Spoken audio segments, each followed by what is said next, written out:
Hi, folks. Seth MacFarlane here, and I got to tell you, this is without a doubt the strangest Comic-Con that I can remember. We're all sitting in our homes, unless you're in Florida or Texas or Arizona or Orange County, I guess. But the rest of us are sitting in our homes protecting ourselves from COVID, as opposed to sitting in packed auditoriums giving COVID to each other, which is what we would normally be doing at Comic-Con. But I think when Anne and Neil and Brannon and Jason and Jeff come out here and start talking about Cosmos Possible Worlds, which premieres on Fox this fall, you will find their passion for this project so infectious, that you're going to forget you're not in San Diego. So science is on everyone's minds right now. We're all desperately waiting for science to bail us out of this mess. We as Americans, and we're not alone in this, have a complicated relationship with science. We are known to mistrust it. We're known to second guess it. We're known to question it. And then the shit hits the fan, and who do we turn to bail us out? Science. We turn to scientists.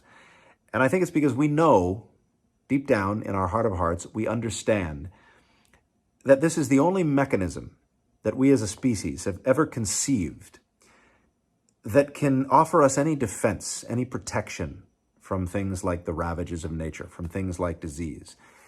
And we realize that in the many millennia prior to the emergence of the scientific method, we as a species advanced comparatively little.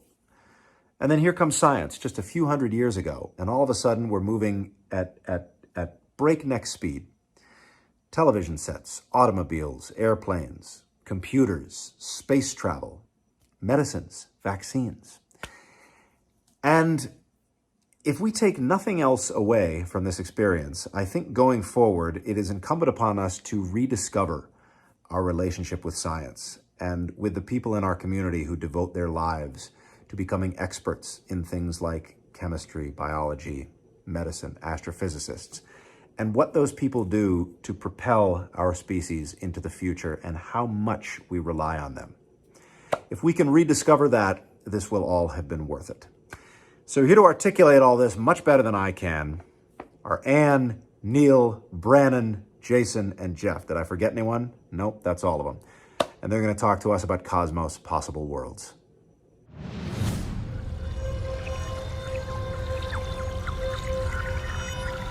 We were hunters and foragers.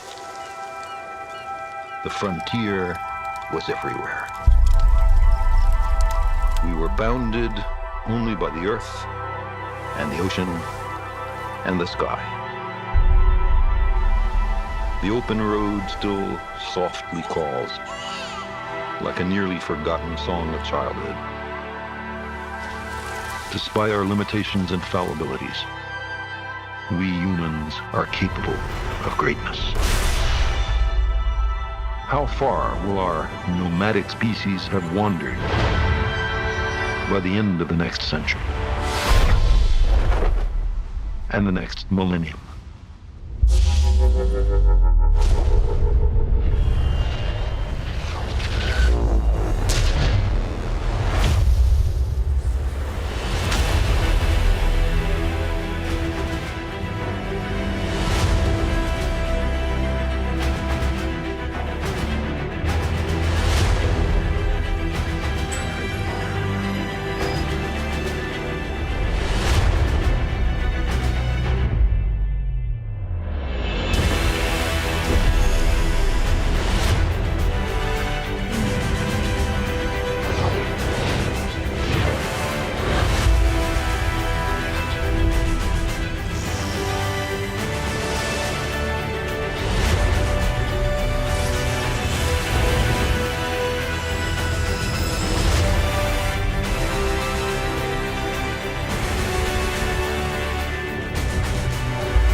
Who will we become in the far future?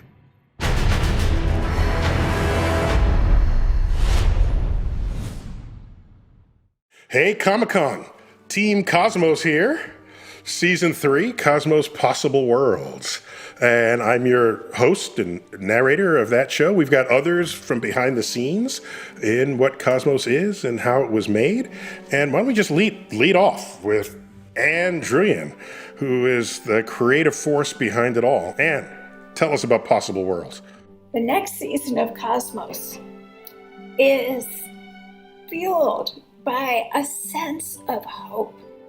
And to me, in creating Cosmos with Brandon Braga, what we wanted to do was capture for a global audience a vision not only of the exoplanets that we've recently begun to discover, not only of the hidden worlds that are beneath our feet and all around us, but invisible to us without the lens of science, but also a vision of this world, the one we can still have if we get our act together and we begin to use our science and high technology with wisdom and foresight. This cosmos will take you to the beginning of time, to the distant future, and to the worlds that surround us that we've only just begun to discover. You know, Anne, when I tell people the title of this season, Possible Worlds, you know, if the first word is the word cosmos, and then you see the other two words, possible worlds, they want to just think about exoplanets, right? Because that's kind of in the news. And I think what role Cosmos will play in people's hearts and minds and sense of the world is that the word world is not just a physical place. The world is a, yes, it is a physical place, but it's also, what are you doing on that physical place? A world you create on that world. And so I one of my favorite elements and features of these 13 episodes is it shatters your restricted sense of what a world is and brings you to places. And now you think about bees and plant life and the mycelium and all of these various other things that we get to call worlds. We're so lucky to have Jeff here, who is the person who took the worlds that Brandon and I were imagining and made them manifest.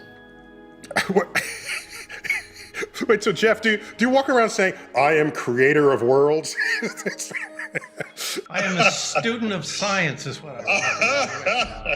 And working on the series has been, life-changing because it changes it specifically, besides getting to do all the research with all the scientists and Anne and Andre, our in-house guy, is that it's like the whole episode on intelligence and life. It's just eye-opening. It's mind-expanding because these things are all around us. Never considered it. Always was afraid of bees. Had no idea what they did and how great they are. And now, the whole mycelium thing, we dive into empathy of creatures.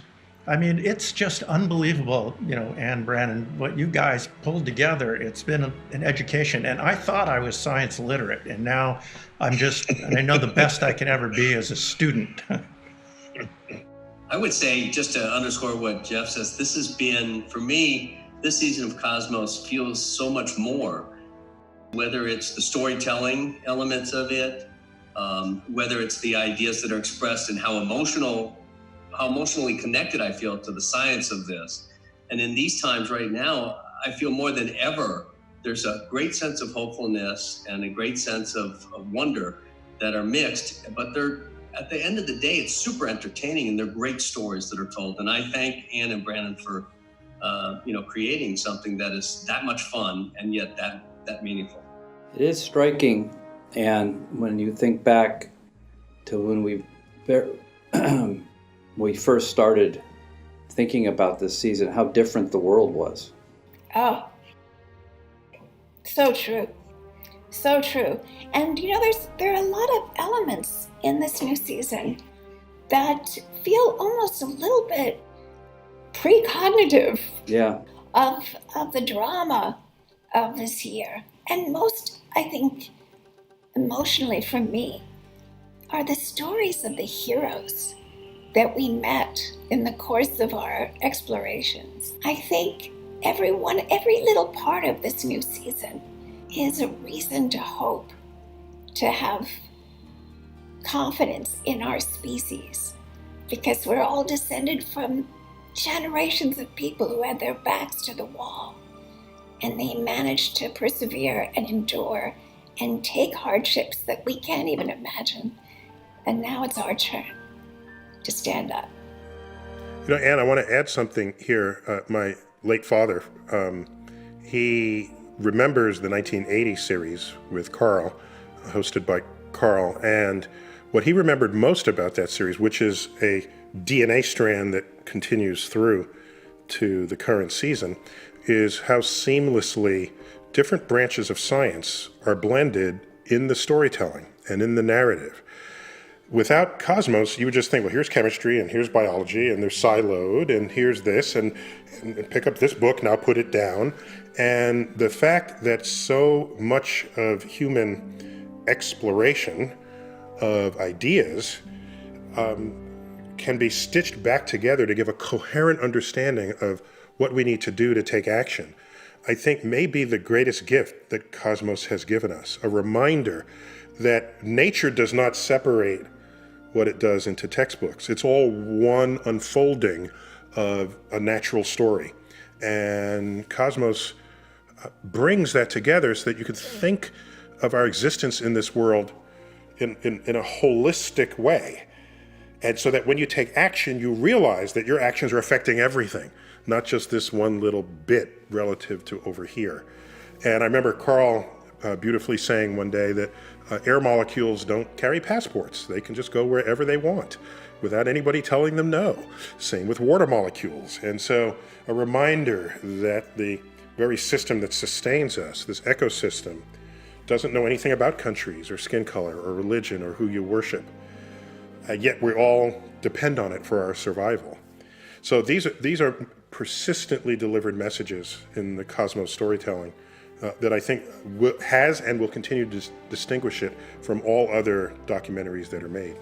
When Carl was beginning his career as a scientist, there wasn't a single journal on Earth where a geologist and a biologist could collaborate and expect to have a paper published. And of course, he was an editor of the first journal, Megérkezett, to ever do that. And I remember that one of the epithets hurled at Carl critically was that he was wildly interdisciplinary. But of course, he knew that a cosmic perspective requires all of the sciences and mathematics and the arts too. You know you're doing something right when a huge insult is actually a compliment. It's true. That's right. That's a feat. When the scripts were written and we went into pre-production, it was a whole different ballgame because now you had to actually bring these things to life. Some of the sequences were pretty ambitious, and the way we make the show is we take all 13 hours, all 13 scripts, and we do what's called crossboarding. We prepare to shoot them all at the same time, meaning if you're going to go to England, you want to shoot all your England stuff from the various episodes there, or China, or wherever it is you're going. And it's complicated because you may be on a soundstage or on a location shooting from 5 different scenes or bits from 5 different episodes. So you have to have it all in your head and know how things are going to connect. And it's complicated, but it's fun. It was a lot of fun. I got to add here, we went to China to shoot at the world's largest telescope. This is a huge trip to take. Meanwhile, in the sound studio on green screen, we had me in front of the Brooklyn Bridge, which is inches from where I live in New York. That was just crazy. That was like, it took me a few days to just get over that fact. Well, but Neil, remember that Brooklyn Bridge thing was a shot, and it was probably just a little paragraph of you talking about this cities are like a brain, but we had 6 pages in China. So sometimes you have to make a decision about what's, everybody's seen that bridge. Very few have seen this remarkable radio telescope. I think also that was an effect shot because we used Jeff's time-lapse photography as the background of that to accentuate the storytelling. But it wasn't just a green screen image, it was a green screen video. Right, and so the cars were going rapidly while I'm speaking at a normal pace. That was a very cool effect, I might add, by the way. You had to be in China to shoot Brooklyn. Well, there was a lot of that in the cross-boarding, but I got to hand it to Ann and Brandon. We traveled around the world, and to you too, Neil. But Jeff's team was able to take all these pieces that we shot and seamlessly put them together. And this goes a lot to the writing, certainly, and to Neil, to your guidance as a host on the show. But I love the way they all came together, and it feels like it's all one story that's flowing towards a direction. And yet you went through all of those hurdles, so kudos. Well, there's a reason for that, and that is we're like a spider web in that Ann and Brandon reached out with their tentacles and found the science, then they spread them back to us. We processed everything into how we could actually get it done, then it went back to Ann, Brandon, and Neil. And Neil, as I've said before, he did an amazing job in that he's half the time just on a green screen, and he was able to sell the visual effects because, as I've learned, the visual effects on their own are okay, but when they're involved in the stories, they're amazing. And the series is a bunch of stories that you've never heard before about how we got to where we are. And each story builds upon the next, so that at the end of it, at the end of episode 13, not only do you walk out with this hope and understanding of the beauty of nature and science, but you walk out with the ability to do it. It makes it accessible. And so visual effects, speaking for all my 15 houses in 15 countries around the world, are so honored to have been a part of this and work with such a great team of professionals, from scheduling to figuring out how we're doing it. This is an amazing series, and I'm just proud as punch to be part of it. Sometimes we did 8 pages a day from different episodes. And how was it easier this time around for you? Was it? I mean, how was it this time? Well, that's a great question, because I know that I'm not an actor, and what actors do is they take a script and then they sort of own it, and then they just sort of do it. And I'm really not an actor, but I am an actual person, and I'm an actual scientist. But you have to do a little bit of acting in the sense that I'm going off of a script, and I'm not just ad-libbing. And so how do I sell a script? That took practice for me at least. I mean, actors, this is acting 101, but for me, that took practice. And I'm not just reading, I have to absorb it and then bring it back. That's easy for like the astrophysics bits, but this is so multidisciplinary that I had to really practice being completely comfortable talking about plants and the mycelium and biology and the chemistry and all the rest of that. And at a point that Jeff could have made, but he didn't, was there I am imagining I'm in front of a green screen, imagining an exploding star. I could do that. I got exploding stars. But now you want me to imagine a worm? I'm sorry. Give me a picture or something. What am I looking at here? And so they deliver the picture in the maws of this creature. So, okay, I got it now. And then I just sort of picture that. So yeah, it was. I learned a lot just interacting with content, not ad-libbing, but making that content work, so that everything seamlessly comes together in this great spider web that Jeff talks about. And I just have to say that your performance, you really did act so that I believed that you were speeding through the mycelium network, the underground network that unifies 90% of the world's plants and trees. I could tell you this, that when we did the scene with the little boy who had the brain damage, and when we go into this, there's nothing creepier looking than a very old medical facility, right? It's like, oh my gosh, how did anyone ever Just come a out of this? medical facility, but A psychiatric ward. And you just look at this recreated from a century ago, but there's a little boy who had, and I'm just, and the script is so pendulous with emotion that I teared up. And no, that wasn't acting. I actually felt that. If you actually feel it, is it acting? I don't think so. It's just so and by the way, I would tear up each time I encountered that script. So it's not like one passage I went through and then I was good on the other side.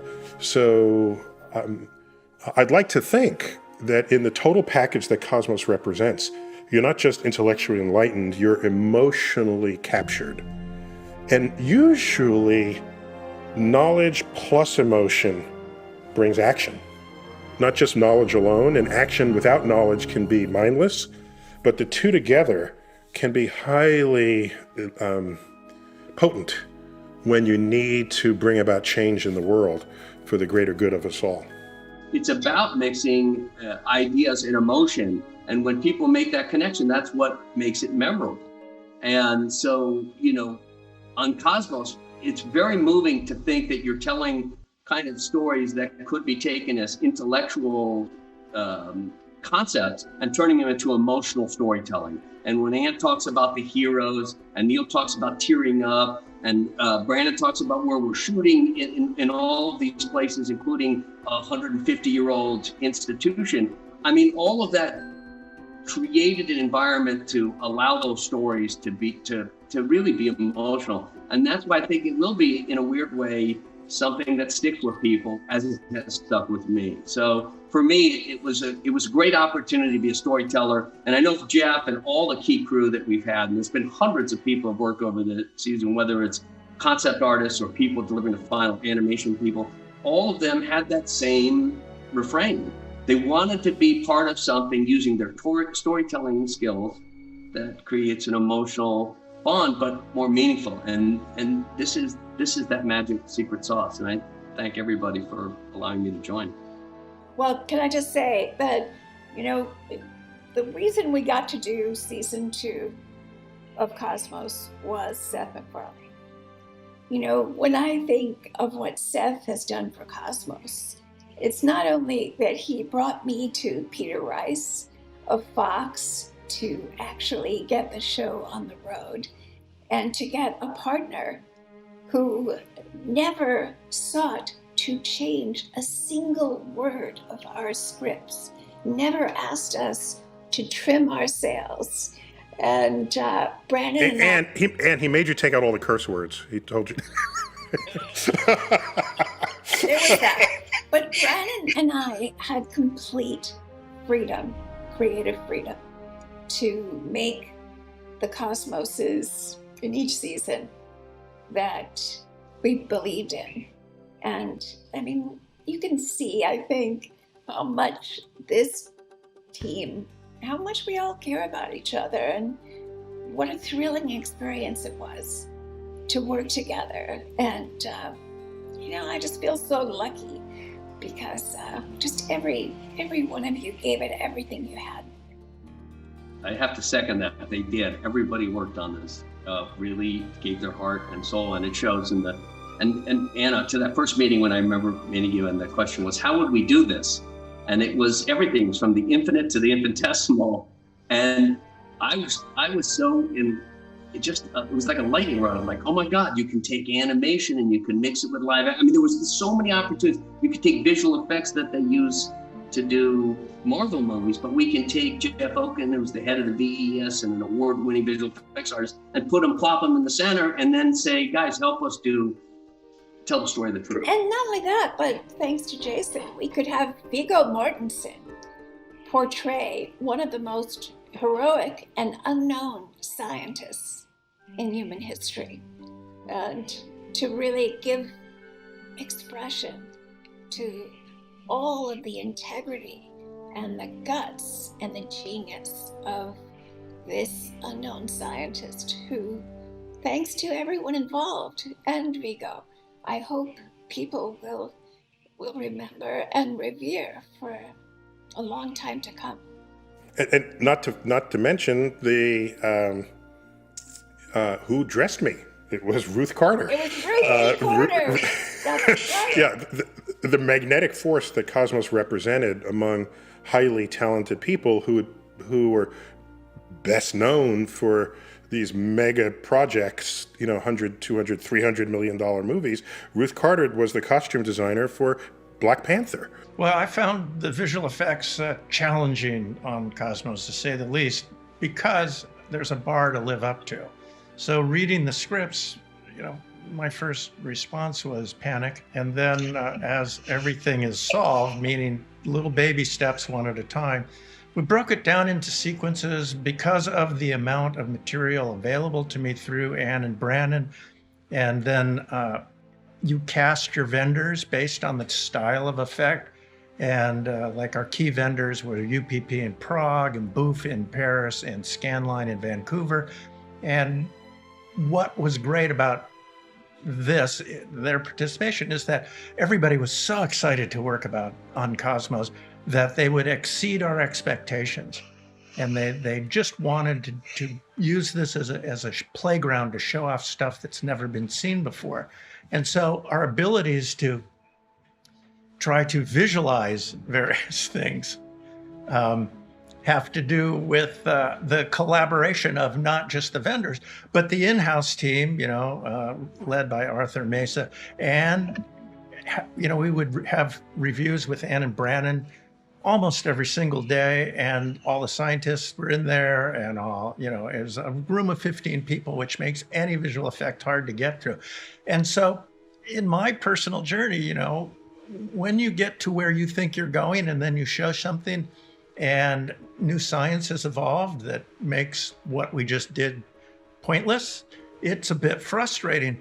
And I had to learn, which is a life skill that the show taught me, I had to learn that it's an opportunity. It's not frustration. Here's a chance to up the game another level or 3. And so things that we did, the whole thing about photons is pretty amazing. It has to do with quantum physics, but it also bleeds into biology and a few other things. The whole quantum physics world, the Alcubierre drive, which is a concept that came out of some scientist, Alcubierre actually, saw Star Trek and said, I can make a warp drive, and except for the power they're still working on, they have. And then there's another sequence, about the light sail project, which Anne's involved in. And it's, it was never like going to work. It was like going to a playground in spite of the hurdles and the frustrations. But I can say that in my darkest moments, I just found if I went into a room alone with a piece of paper and I would draw up something, and then I'd get with Anne and Brandon and I would talk them through it. And usually they would say, I have no idea what you draw, because I don't draw well. But it was just such a great back and forth.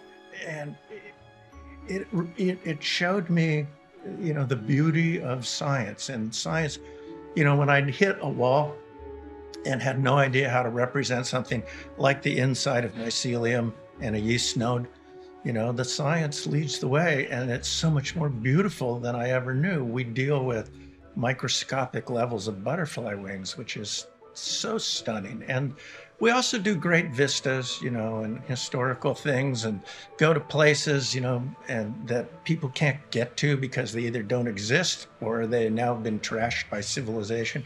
So again, it's just... I think remember the day that the image of an actual black hole came out, and you had to redo all the black hole stuff? I think I heard sobbing from you closed your door and I heard crying in there. Well, we did new things with black holes nobody had done before, and then NASA found some black holes and they did a mathematical representation, which oddly enough matched our representation except for color-wise. I think my favorite...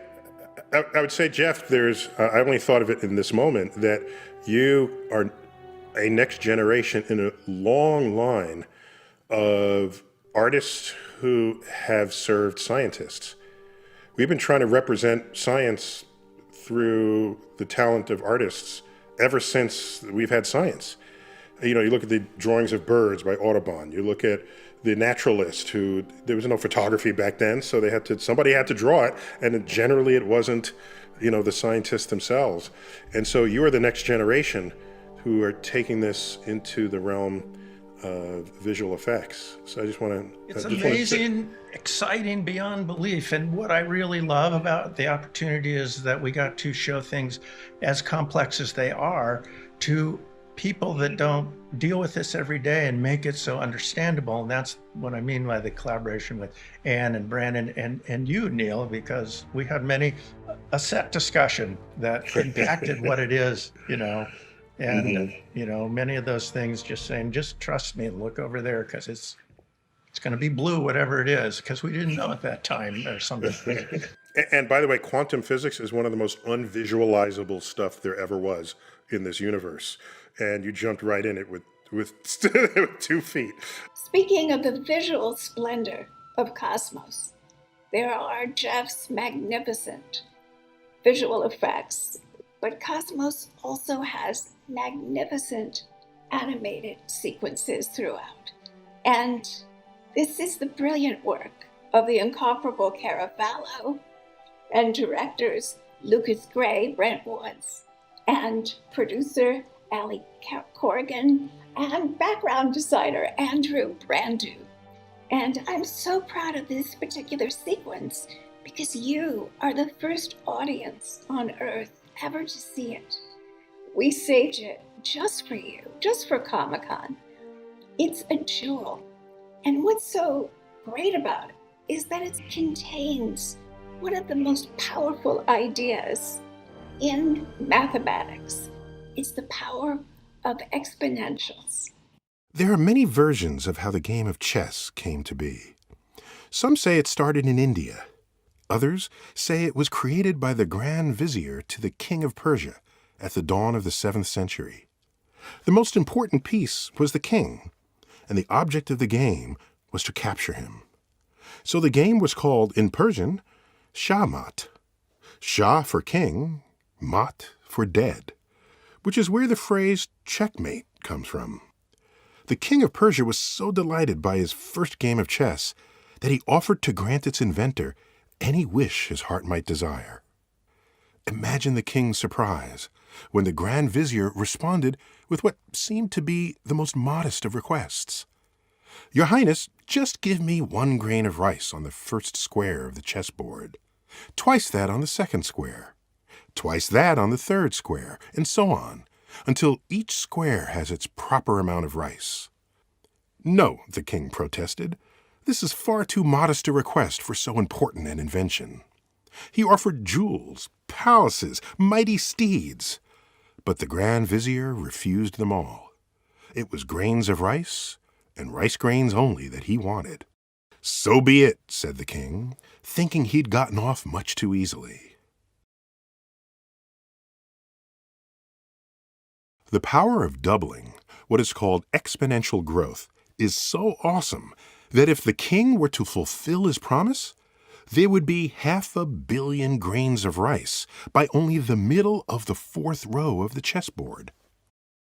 By the time the king's men got to the last square on the chessboard, the 64th, the Grand Vizier would have received nearly 18.5 quintillion grains of rice. 75 billion tons. That's the equivalent of what everyone on Earth today would consume for 150 years. The fulfillment of the king's pledge bankrupted him, and legend has it that the Grand Vizier, whose only power was his knowledge of math, now sat upon his throne.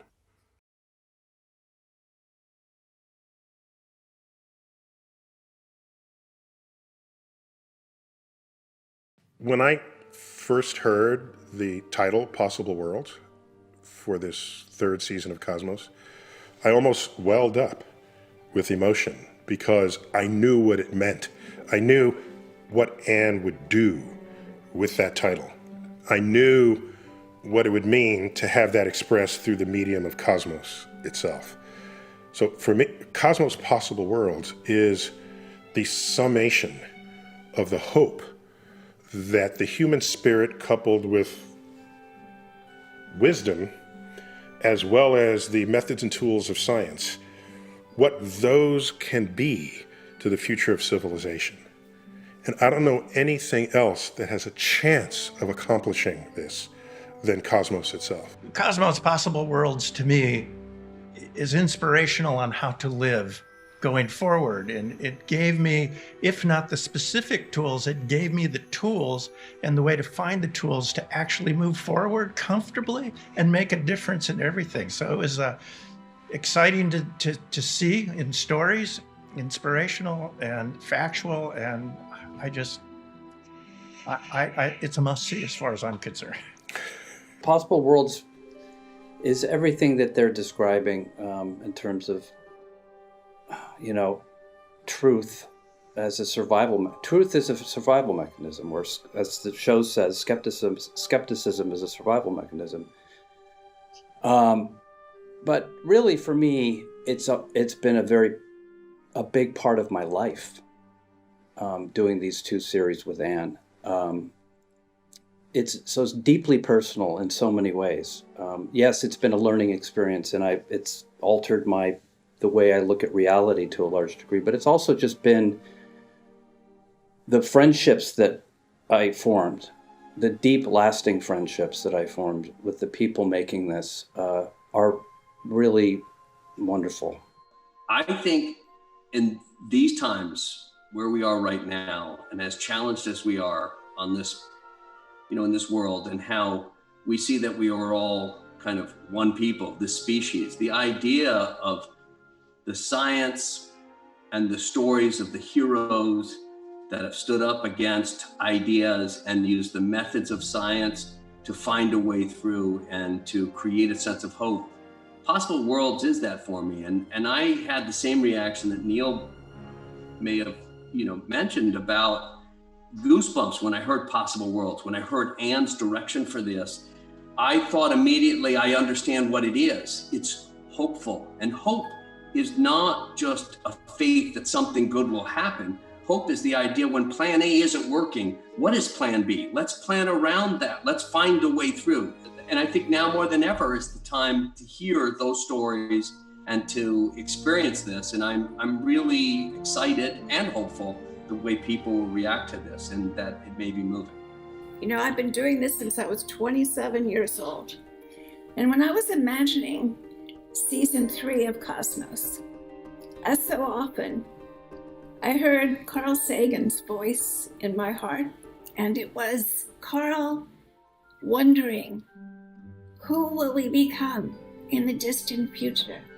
Are we to venture to these other worlds? And Carl, in his inimitable way, writes, it won't be us, because time will have changed us. And I was thinking to myself, how can we change? How will we change? I know we have to change. I think everyone knows we have to change. And one of the really thrilling parts of this moment in history is you can actually see change happening, not just in the mind of a single leader, but in the hearts of millions of people. The dream of this series for me was to find the stories that illuminate us at our very best, us at our bravest in the darkest times. To me, possible worlds are the worlds we're just beginning to discover and explore, and the hidden worlds made visible by science, and the most precious possible world of all, this one, if we get our act together and work together to make that future. Well, nothing can follow that other than the conclusion of this panel. I want to thank all of you in the Comic-Con universe for supporting what we do, what we have done, and you're a special community to us because you're scientifically literate and you help spread the love of what it is we do to all those who need to hear it and see it. So watch for us in the fall on Fox, 8 o'clock, 7 Central. on Tuesday nights. Check your local listings. Thank you very much. Thank you. Thanks.